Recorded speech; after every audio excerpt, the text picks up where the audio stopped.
नमस्कार, मैं सारिका पंकज। आप देख रहे हैं निर्माण आईएएस के YouTube चैनल पर ऑडियो आर्टिकल। आज का विषय है panchayat extension to schedule areas act 1996 यानी कि पेसा एक्ट 1996। हम पेसा को जानने के प्रोसेस में किन स्टेप्स पर बात करेंगे, आपको सबसे पहले ये बता देते हैं। पहला होगा पेसा एक्ट क्या है, दूसरा एक्ट के उद्देश्य क्या हैं, तीसरा कहाँ लागू होता है ये पेसा कानून, चौथा एक्ट के अंतर्गत कानूनी अधिकार, पांचवा ग्राम सभा को दी गई प्रमुख शक्तियां, छठा आदर्श पेसा नियमों की मुख्य विशेषताएं, सातवां होगा पेसा एक्ट का क्या महत्व है, आठवां एक्ट को प्रभावी बनाने के सुझाव क्या क्या हैं, और अंत में यूपीएससी प्रारंभिक परीक्षा अभ्यास प्रश्न। आइए सबसे पहले जानते हैं कि पेसा एक्ट क्या है। भारतीय संविधान के अनुच्छेद 40 में राज्यों को पंचायतों के गठन का निर्देश दिया गया है। 1991 में संविधान में 73rd संविधान संशोधन अधिनियम 1993 करके पंचायत राज संस्था को संवैधानिक मान्यता दे दी गई थी। पंचायतों से संबंधित उपबंधों का विस्तार करने के लिए संसद ने 5वीं अनुसूची में शामिल जनजातीय और पर्वतीय क्षेत्रों पर 1996 में पंचायत के प्रावधान अनुसूचित क्षेत्रों पर विस्तार के नाम से अधिनियम पारित किया था। इस अधिनियम के अंतर्गत निचले स्तर पर ग्राम सभा को सबसे मूल इकाई माना गया है और इसे लोगों की परंपराओं, रिवाजों, सांस्कृतिक पहचान तथा समुदाय के संसाधनों की रक्षा की जिम्मेदारी दी गई है। इसमें माइनर फॉरेस्ट प्रोड्यूस के स्वामित्व यानी कि मालिकाना हक, गांव बाजारों का प्रबंधन, स्थानीय योजनाओं व संसाधनों पर नियंत्रण करने और स्थानीय विवादों को निपटाने की शक्ति ग्राम सभा को दी गई है। आइए अब समझते हैं पेसा एक्ट के उद्देश्य क्या क्या हैं, वो किस एम के लिए काम करता है। पंचायतों से जुड़ी जरूरी प्रावधानों को सच उनके साथ अनुसूचित क्षेत्रों में विस्तारित करना। दूसरा है जनजातीय जनसंख्या को स्वशासन प्रदान करना। पंचायतों को निचले स्तर पर ग्राम सभा की शक्तियों व अधिकारों को छीनने से रोकना। और अंत में जनजातीय समुदाय की कला एवं संस्कृति को संरक्षण प्रदान करना। अब हम देखते हैं कि कहाँ लागू होता है ये पेसा नियम। संविधान की 5वीं अनुसूची में दर्ज क्षेत्रों में जिनमें 50% से अधिक आबादी जनजातीय समुदाय की है, जहां पंचायतों का अनुसूचित क्षेत्रों में विस्तार कानून लागू है, जिसे panchayat extension over schedule areas act 1996, जिसे कि हम पेसा के नाम से जानते हैं, कहा जाता है।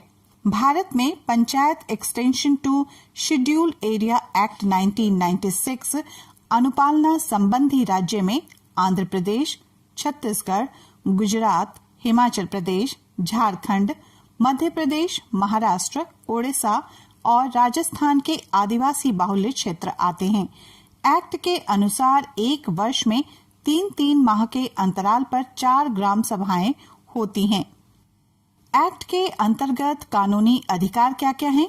स्थानीय समुदाय की सांस्कृतिक पहचान, सामुदायिक संसाधनों और विवाद सुलझाने के परंपरागत तरीकों का संरक्षण करने का हक, समस्त सामाजिक व आर्थिक विकास की योजनाओं, कार्यक्रमों व परियोजनाओं का पंचायत द्वारा क्रियान्वयन से पूर्व अनुमोदन का हक, विकास परियोजनाओं के लिए अनुसूचित क्षेत्रों में भूमि अधिग्रहण करने से पूर्व ऐसी परियोजनाओं की ओर से प्रभावित व्यक्तियों के पुनर्वास, पूर्व ग्राम सभा से परामर्श का हक मिलता है। लघु जल संसाधनों के स्वामित्व, प्रबंधन, गौण वन उपज के स्वामित्व का हक, गौण खनिजों के लिए खनन मजदूरी अथवा गौण खनिजों की नीलामी दर में रियायत के लिए पूर्व अनुमोदन का हक, शराबबंदी लागू करने और मादक द्रव्यों की बिक्री व उपयोग को नियमित करने का अधिकार, साहूकारी प्रथा पर नियंत्रण का अधिकार, स्थानीय एवं जनजातीय उपयोजना क्षेत्र की योजनाओं से प्राप्त राशि के तहत अपने विकास नियोजन का हक, और अब बारी है हमारी ये जानने की कि ग्राम सभा को दी गई प्रमुख शक्तियां क्या-क्या हैं। मद्य निषेध लागू करने का अधिकार, समस्त विकास योजनाओं का पूर्ण अनुमोदन यानी कि रिकमेंडेशन, जनजाति उपयोजना पर नियंत्रण, विकास कार्यों पर खर्च हुई राशि का ग्राम सभा में अनुमोदन, गरीबी उन्मूलन, अन्य व्यक्तिगत लाभ की योजनाओं के लिए लाभार्थियों का चयन तथा सामाजिक क्षेत्र की संस्थाओं व कार्मिकों पर नियंत्रण।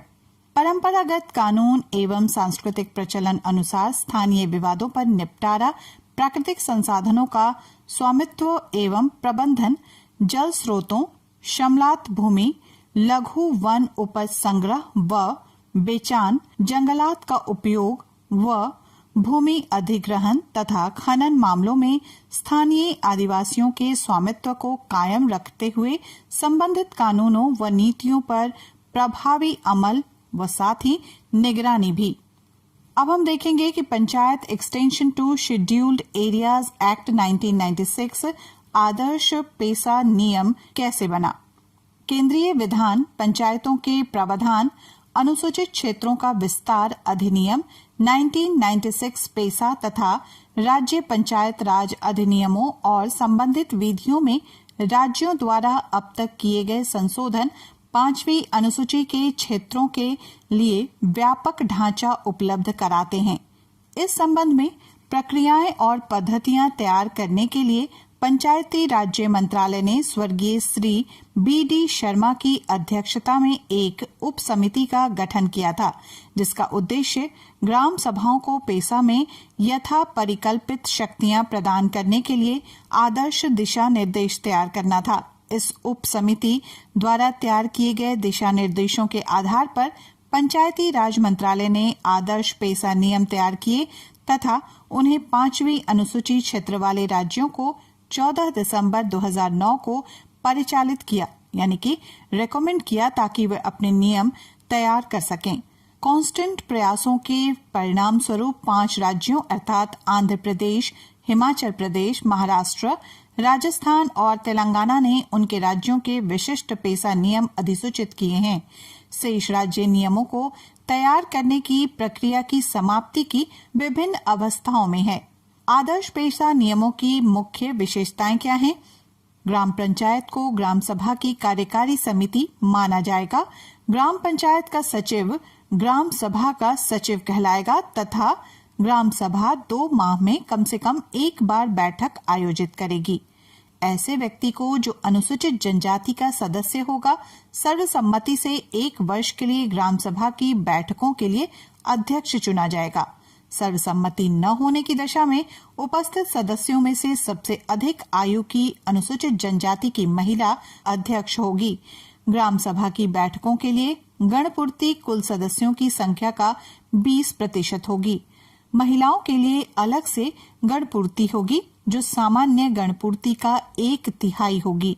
ग्राम सभा गांव के कार्यकरण के विभिन्न पहलुओं के संबंध में उत्तरदायित्व के निर्वहन के उद्देश्य से स्थायी समितियों का गठन कर सकेगी, जैसे शांति समिति, न्याय समिति, संसाधन आयोजना और प्रबंधन समिति, मद्यपान नियंत्रण समिति, ऋण नियंत्रण समिति, बाजार समिति, सभाकोष समिति तथा ग्राम सभा द्वारा उपयुक्त समझी जाने वाली कोई अन्य समिति जिनके सदस्यों का चयन ग्राम सभा के सदस्यों में से ग्राम सभा की खुली बैठक में किया जाएगा। इसके अलावा आवश्यकता के अनुसार अस्थायी और तदर्भ समितियों का गठन भी किया जा सकता है। सभी स्थायी समितियों का कार्यकाल 1 या 2 वर्ष का होगा, जैसा ग्राम सभा द्वारा निर्णय लिया जाए। यदि किसी अधिनियम के अंतर्गत किसी विषय जैसे वन, सिंचाई प्रबंधन आदि पर किसी सरकारी विभाग द्वारा कोई निकाय अथवा समिति गठित की गई है तो उस विषय पर ग्राम सभा की स्थायी समिति माना जाएगा।